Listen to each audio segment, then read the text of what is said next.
Bien-aimés dans le Seigneur, que le Seigneur vous bénisse. Je suis le prophète Djalé Bertrand Grèce, depuis la Guinée équatoriale, le fondateur du ministère de la Flamme de Feu à Malabo. Ce soir, je viens présenter un message qui touche fortement le monde spirituel aujourd'hui, surtout nous la jeunesse. Le thème de mon message est « Ils ont perdu la vision ». Ils ont perdu la vision. Lorsque je parle de perdre la vision aujourd'hui, je parle de ces jeunes hommes de Dieu, ces jeunes serviteurs qui ont la foi, qui ont la volonté de pouvoir servir le Seigneur. Et non pas l'esprit de patience ou un esprit d'humilité. Ils n'ont pas un esprit de compréhension. Ils ne sont non plus fixés sur la vision. Et c'est pourquoi je dis ce soir qu'ils ont perdu la vision. Ils ont perdu la vision. Je me rappelle, bien aimé dans le Seigneur,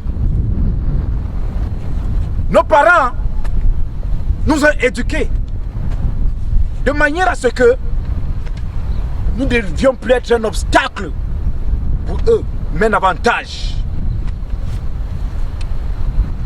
Tu vois un jeune frère aujourd'hui, une jeune soeur aujourd'hui, et le Seigneur m'a donné une vision. Le Seigneur m'a donné une vision. Quelle vision il t'a donné? Je me suis vu dans le ministère en train de prêcher. J'ai vu tel homme de Dieu en train de prier pour moi. J'ai vu un tel homme de Dieu en train de déclarer dans ma vie. Et c'est pourquoi je suis venu m'humilier. Je viens m'humilier. Je viens me soumettre à la volonté, sous la grâce. Ils ont perdu la vision. Et quand ils arrivent, ils sont humbles. Ils sont doux. Ils ont des paroles conquérantes, des paroles attirantes. Mais après un moment donné, ils perdent la vision. Vraiment, je voudrais inviter frères et sœurs dans le Seigneur à comprendre que le thème de mon message est tiré du livre de 1 Samuel.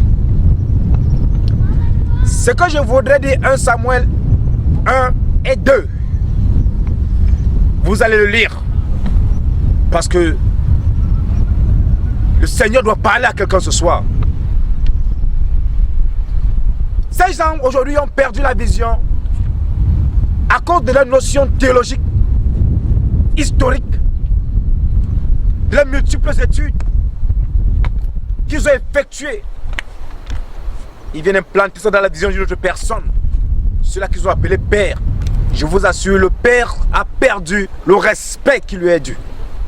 Tous parents aujourd'hui, pères spirituels, ont perdu. Pourquoi? Et qu'est-ce qui s'est passé au temps d'Élie? Élie est un homme respectueux. Respectueux et respecté aussi en même temps. Mais quelque chose s'est passé. Lorsqu'on perd la vision, on perd aussi la révélation. Ce que le Seigneur a mis en nous, on le perd. À cause de quoi? À cause de le manque de soumission, le manque de patience. Les fruits de l'esprit en parlent.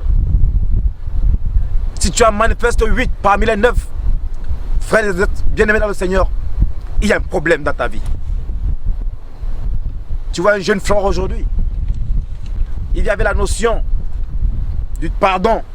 Mais lorsqu'il commence à s'implanter, il commence à devenir il commence à se rivaliser à son père spirituel. Un père, c'est un père. Et le père reste père. Peu importe la condition qu'il traverse. Si tu es un niveau d'étude, ça n'empêche pas que tu donnes du respect à celui-là que tu as appelé père.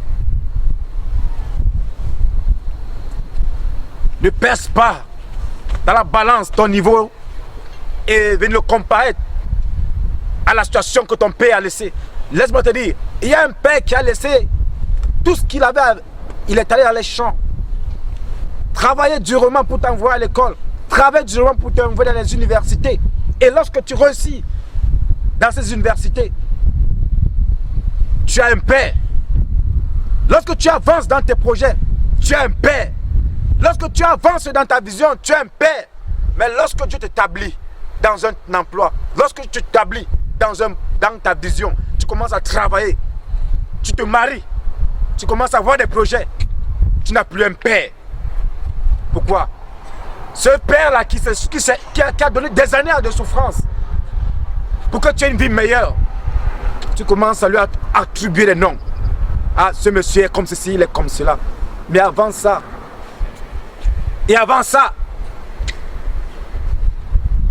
si ce père pouvait aussi prendre ces économies qu'il a investies dans ta vie et investi dans sa propre vie, je t'assure, tu n'as pas eu l'occasion de lui manquer ce respect. Tu n'as pas eu cette occasion. Aujourd'hui, on a perdu la vision. Aujourd'hui, on a perdu la vision.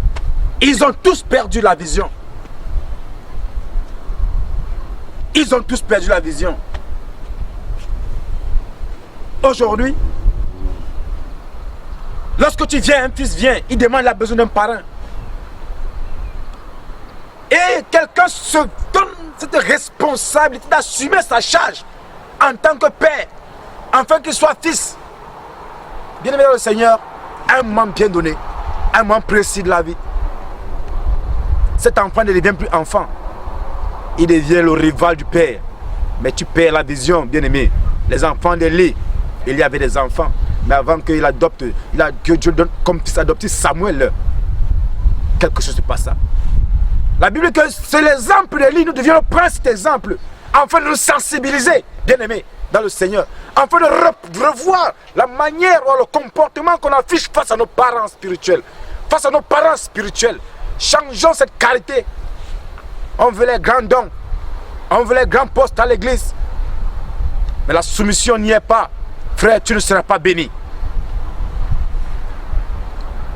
Tu veux prêcher comme Tibu Joshua, tu veux prêcher comme Jérémie, tu veux démontrer la grâce, la puissance de l'Éternel, comme le démontrent les grands hommes de Dieu dans la Bible, dans la nature aujourd'hui. Mais tu n'as pas la soumission. Est-ce que tu connais le caractère que ces gens ont affiché, afin que Dieu les bénisse abondamment ainsi? Tu es un enfant orgueilleux, tu es un enfant insoumis, et tu attends d'être béni. Les enfants de Dieu ont été punis. Dieu a atteint cette génération à cause de l'insoumission. Malgré la paix si forte qu'avait Élie envers le Seigneur, ils ont perdu cette vision. Ils ont tous perdu, sont égarés. Et celui qui a pris le relève, celui qui a pris la relève, c'est l'enfant adopté. Je vous assure, bien aimé dans le Seigneur, ne vous égarez pas la vision de l'Éternel. Ne vous égarez pas. Et lorsque Dieu a commencé à parler à Élie, il a parlé à Samuel. Samuel. 3 fois de suite, il était dans la confusion.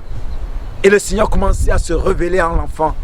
Et lorsque il revenait de son sommeil, Élie lui posa la question. Dis-moi tout ce que l'Éternel t'a dit. Dis-moi tout ce qu'il ne me cache rien. Ça c'est le bon enfant. Ça c'est le vrai enfant. Un enfant exemplaire. Un enfant juste. Un enfant qualifié. Et la Bible dit, Samuel s'est ouvert, il s'est humilié. Et il a parlé à Élie, son père. Il dit, Père, voici ce que dit l'Éternel. À cause des enfants d'Élie, à cause de ces enfants, quelque chose de précieux a été perdu dans cette maison. Bien-aimés dans le Seigneur, je ne viens pas vous révolter davantage, mais je viens, comme frère, vous encourager à persévérer. Le don, la manifestance ou la manifestation de l'Esprit de Dieu, il y a un prix à payer. Un fort don, une forte appel dans la prédication, il y a un prix à payer. Un fort esprit, dans l'esprit de prière ou de méditation, il y a un prix à payer. Si tu veux beaucoup prophétiser aussi, il y a un prix à payer. Si tu veux exercer dans le domaine de la délivrance, de la libération, il y a un prix à payer. Il y a un prix à payer. Je te dis, bien aimé, il y a un prix à payer. C'est la patience, c'est la persévérance, tel que le dit dans le livre de Galatiens verset 22. C'est la persévérance. Mais aujourd'hui, la patience a disparu dans les cœurs de tous ces jeunes missionnaires. Tout le monde se précipite vers un chemin là qui va aller vers la chute, vers la dérive. Pourquoi? Lorsqu'un parent va te conseiller, tu es incapable d'écouter le parent. Tu es incapable de manifester l'humilité. L'obéissance a disparu. Pourquoi? On a pris, à partir d'un instant, on a pris les longues études qu'on a effectuées, on vient les déposer sur la tête maintenant aujourd'hui. Ah, moi j'ai tel niveau. Quel niveau tu as? Quel niveau tu as? Un père reste père, fils tu es fils. La Bible dit honore ton père et ta mère, afin que les jours de ta vie soient prolongés. Tout enfant désobéissant, ce sont des enfants aux œuvres mortes. Je dis bien tout enfant désobéissant, dans la vie spirituelle ou dans la vie normale sociale, ce sont des enfants aux œuvres mortes. Ce sont des enfants aux œuvres mortes. Votre vie n'aura pas d'essai. Vous allez périr dans l'ignorance. Vous allez périr. Ils ont tous perdu la vision. Ils ont tous perdu la vision. Bien-aimé, toi qui me regardes aujourd'hui, je m'adresse à toi. Toi qui avais un père spirituel hier tu l'as dénigré. Tu avais un père spirituel hier, tu le respectais avant et toi avançais, ta vie spirituelle avançait. Tu voyais les visions, tu pouvais prophétiser, tu pouvais délivrer, tu pouvais opérer dans le royaume de Dieu, librement et posément. Mais aujourd'hui, ça reste dans une histoire. Quand j'étais avant, quand je commençais à prier Dieu, quand je commençais à prier Dieu, quand tu commençais, et qu'est-ce que tu en fais aujourd'hui? Cet esprit qui t'utilisait, il a voyagé. C'est la parole. On a pris nos parents. On a humilié les parents aujourd'hui. À cause de la manière dont Dieu a commencé à t'utiliser, ça n'a pas fait une semaine dans l'église. Tu as pris cette façon, tu as commencé à te révolter, te rebeller dans l'église. Et tu es encore fils. Tu n'es pas fils. Tu es un faux fils. Tu es un faux chrétien. Et je vais te dire, mon ami Daniel Kotosa me disait, il me disait, Bertrand, mon ami, des mauvaises personnes que tu vois aujourd'hui, on les rappelle les mauvaises personnes. Ceux-là qu'on appelle les mauvaises personnes aujourd'hui, il me disait, Bertrand, ils étaient des bonnes personnes hier. Ils étaient des bonnes personnes hier. Mais il y a quelque chose qui nous a transformés. Aujourd'hui, on les rappelle les mauvaises personnes. Bien-aimés dans le Seigneur, beaucoup de pères spirituels ont eu un caractère tué soigné envers leurs enfants à cause de la multitude de leurs mauvaises réactions. Vous qui aviez la possibilité de chercher aujourd'hui, on a rencontré les jeunes, les pères spirituels. Je suis désolé. Je suis désolé, il y a un prix à payer. Parce que ceux qui vous ont précédé ont présenté un sale mauvais exemple. Ceux qui vous ont précédé n'ont pas été un exemple. Aujourd'hui, vous en souffrez. C'est à cause du prix là que vous avez un prix à payer ce soir. Si tu m'écoutes à YouTube, Facebook, j'attends impatiemment tes réactions. Vous les fils spirituels, les jeunes missionnaires, vous qui avez ce zèle de vouloir servir l'Éternel et vous êtes limité dans une conscience, vous êtes limité dans une position. Je vous invite, le Seigneur a encore ouvert sa porte ce soir. Avec cette condition, ce fléau que nous sommes en train de traverser aujourd'hui. Je pense qu'il est question que quelqu'un revienne vers l'Éternel. La Bible dit, revenez à moi et je reviendrai à vous. Je ne sais pas si tu as besoin de revenir vers l'Éternel afin qu'il revienne vers toi, mais je t'invite encore ce soir. Jeunes missionnaires, arrête ça. Les enfants insoumis, arrêtez ça. Les enfants désobéissants, arrêtez ça. Le Père reste Père. Alléluia. Le Père reste Père malgré le défaut qu'il a. Malgré son niveau d'études, malgré son niveau de conscience, son niveau de compréhension, le bachelier que tu as aujourd'hui ne doit pas être une occasion pour toi de manquer de l'espace, celui-là que tu appelles Père. Quand tu venais demander, quand tu venais te soumettre, tu n'as pas demandé au niveau d'études de cette personne. Tu n'as pas demandé au niveau de compréhension. Tu n'as pas demandé cela. Mais avec le temps, tu commences à valoriser ton niveau. Moi, je ne peux pas rester, j'ai un niveau tel. On ne peut pas me mettre dans telle position. Tu es qui? Le Père spirituel donne un message ou il donne un ordre dans la maison. Tu es le premier à te plaindre. Tu es le premier à te rebeller. Et tu attends toujours à être béni par Dieu. Je te dis, tu as une erreur pour toi. Dans la maison de lit, la personne qui fut bénie, c'est celui dehors. Si toi tu penses que tu es un père spirituel et tu ne le valorises pas, tu ne le respectes pas, laisse-moi te dire, ceux qui seront bénis, la personne que tu rejettes là, il y a quelqu'un qui a besoin de là dehors. Cette personne que tu rejettes, cette personne que tu rejettes là, il y a quelqu'un qui l'attend dehors à bras ouverts pour le récupérer comme père. Mais tu l'as aujourd'hui, c'est un privilège. Je veux te dire, bien aimé, là où tu es, dans quel pays tu te trouves, si tu es un père spirituel, prie pour lui. C'est un don de Dieu. Pendant ce temps, il y a des gens qui ont besoin d'avoir un père, mais ils n'en ont pas. Mais tu as ce privilège, c'est un avantage pour toi. Confie-toi à l'Éternel, réjouis-toi de cela. Réjouis-toi de cela. Un fils, c'est la gloire de son père. Un fils, c'est la gloire de son père. Je parle de fils spirituel. Je parle du fils spirituel. Voici ce jeune homme qui, après ses études, le meilleur endroit qu'il a trouvé de vouloir devenir implanté ou alors exercer toutes les connaissances qu'il a eues après 10 ans d'études, 15 ans d'études, c'est dans la maison de son père. Tu vois un enfant qui appelle son père un homme incivilisé. Mais c'est un enfant maudit. Ce père, s'il voulait être civilisé, il n'aurait pas sacrifié ses argent pour te mettre à l'école.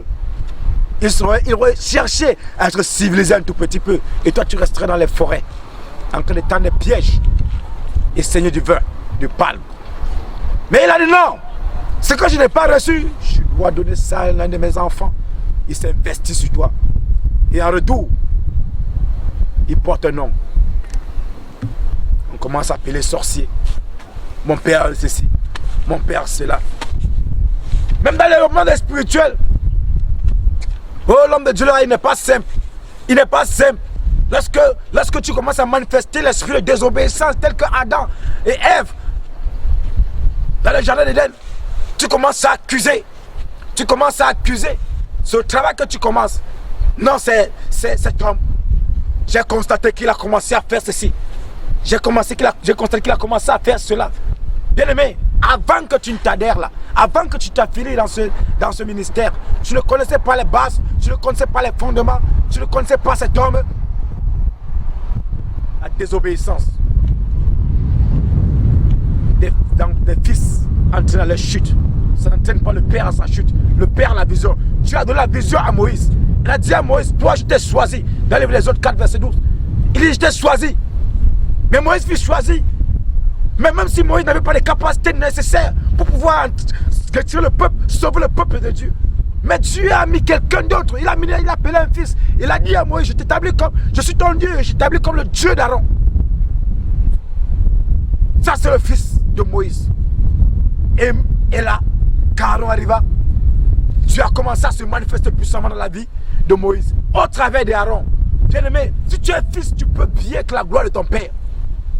Dieu a commencé à se manifester puissamment.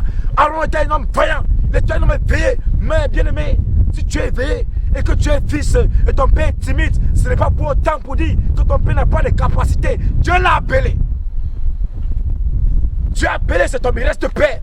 Et une seule parole de cette personne te trouve à la chute, à la dérive. Bien que tu as fait des années, tracé des années de prière, des années d'exhortation. Bien aimé, en un seul coup, tu vas commencer à réciter le psaume 51 jour et nuit, même sans solution. Bien aimé, changeons de mentalité. Aaron était soumis. Il était soumis, il a commencé à persévérer. Il a commencé à travailler avec Dieu. Il a dit à Moïse, le Seigneur m'a dit. Il n'est pas venu se rebeller, se mesurer à Moïse. Non. Moïse, la Bible dit qu'il était timide. Il était sans instruction. Mais il avait un cœur disposé pour écouter la voix de l'Éternel. Le Père, celui qui a une voix disposée, un cœur disposé pour écouter la voix de l'Éternel, afin de transmettre la vision au Fils. Qu'il soit timide, qu'il soit voyant, qu'il soit courageux, qu'il soit paresseux. Ce n'est pas toi qui l'as choisi, c'est Dieu qui l'a choisi. Respecte le Père. Respecte le Père. Si tu veux être béni, respecte ton Père spirituel. Respecte ta maman à la maison. Respecte ton papa à la maison. Si tu veux être béni. Arrêtons cette mentalité. Trop de justification. On se justifie autant. Tellement trop. Mais ça n'est de trop. Ça n'est de trop. Respectons nos pères spirituels. vous pouvez être 70 personnes, 70 missionnaires, et qu'il arrive que ce Dieu dit, tu vas ordonner ces gens. Mais il peut y avoir peut-être 2 personnes qui ont un cœur disposé pour recevoir une double portion, telle que Élisée l'a eu. Élisée fut béni. Élisée fut béni. Élisée a persévéré. Élie a maltraité Élisée. Élie l'a maltraité. Il a tourné Élisée. Il a tout fait pour voir si ça en fait avec un esprit de respect, de soumission en lui. Élisée a dit, moi là je ne vais pas te quitter. Dieu m'a montré la vision. Quand Dieu montre la vision, tu insistes. Parce que c'est là que vient ta bénédiction. C'est là où vient ton rétablissement. Élisée a travaillé. Élisée a travaillé. Élie a demandé à son fils Élisée, il dit, qu'est-ce que tu attends de moi? Il dit, je veux une double portion de ce que tu as. Ce que Dieu a mis en toi. Mais ce n'est pas lui qui avait. Il n'a pas payé ça par un prix. Mais Dieu a mis quelque chose à Élie. Et il a commencé à tourner Élisée. Il a tourné Élisée. Il a commencé à tourner Élisée. Il a testé la foi d'Élisée. Il a commencé à tester la foi d'Élisée. Waouh! Élisée a maintenu le cap. Il dira, jusqu'à ce que tu me vois disparaître. Quand Dieu m'enlèvera. Et le gars continue à maintenir le cap. Élisée a maintenu le cap. Il dit où tu iras, j'irai. Waouh! Et ça arrive au moment donné. Quand je dis qu'il faut persévérer, c'est un sacrifice. C'est du temps à mettre. Dans la prière, l'observation, tout ce que fait ton père spirituel, tu observes. Tu observes. Tu observes. Tu assistes à tous les projets qui se font dans le ministère sous la grâce où tu te trouves. Tu observes et tu persévères. Tu restes soumis. Et la grâce qu'il a en lui se manifestera de manière automatique en toi. Tant que tu es soumis, peu importe le degré d'impactation qu'il a déposé en toi, il n'y aura rien qui se manifestera. Tu seras vide comme un tonneau. Je te le dis, change ta mentalité. Toi qui es fils, change ta mentalité. Arrêtez de vous justifier au travers de vos études de théologie. Là on vous enseigne à ne pas respecter les pères. Vous avez vos histoires de jeunes du doctorat en ceci, en lettres ou en chiffres. Je n'ai rien à foutre de ça. Ce que je dis, c'est la vérité. C'est la vérité. Le père n'a jamais tort. On ne pourra pas juger un parent et un enfant. Cela ne s'est jamais fait. Bien-aimés dans le Seigneur, je vous invite ce soir. Je suis un jeune prophète. Je suis un jeune serviteur de Dieu. Et j'ai traversé ces étapes. À moins que tu aies l'appel direct de Dieu, tu vas commencer à essayer de toi-même de voler tes propres ailes. Mais sinon, il y a un temps pour le travail. Il faut beaucoup travailler. Sois soumis, bien-aimé. Sois soumis, toi qui m'écoutes ce soir. Toi qui m'écoutes ce soir, sois soumis. Le Seigneur t'aime. Tu as la vision de Dieu. La moisson elle est grande, dit la parole. Mais les moissons sont peu nombreux. Mais tu es cette moisson, Dieu a besoin de t'utiliser, bien-aimé, toi qui m'écoutes. Ôte cette mentalité, cette insoumission en toi. Tu es cette moisson. Bien-aimé dans le Seigneur, si tu as besoin de contribuer, contribue. Si tu as besoin de travailler, travaille. Au prix de ton travail, tu en bénéficieras les fruits. Il n'y a pas de plat pour un paresseux. C'est tout ce que je vais te dire ce soir. Et c'est pourquoi je vais prier pour toi ce soir.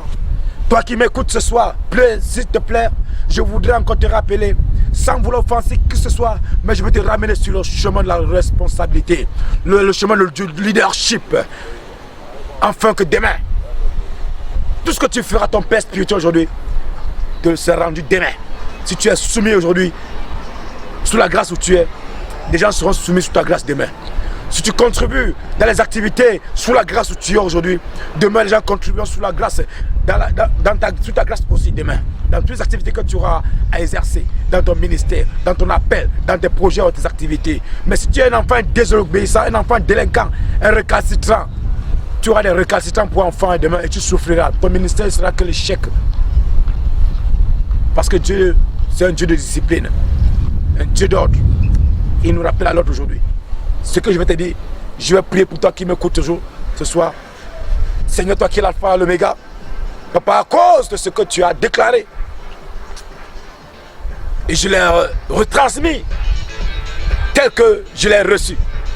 Père, je te bénis de ce que tu es l'alpha et l'oméga. Manifeste ta puissance. Accorde l'esprit de soumission à ces enfants qui m'écoutent en ce moment et bénis-les au nom de Jésus-Christ. Merci Seigneur parce que tu m'as écouté, ton serviteur que je suis. Continue à te manifester dans la vie de tous ceux qui m'ont écouté et transforme leur vie, peu importe les esprits qui sont liés derrière pour les manipuler. Papa, à cause de ta voix, à cause de ta parole, change leurs conditions. Merci aussi pour tout. Je prie aussi pour mon père spirituel, le prophète Jérémie Motofoufine. Papa, bénis-le, car tu es son serviteur. Il est ton serviteur. Papa, que ta gloire se repose dans la vie de tes enfants, afin que nous soyons la gloire de demain pour ta vie, pour ton appel, au nom puissant de Jésus. Shalom.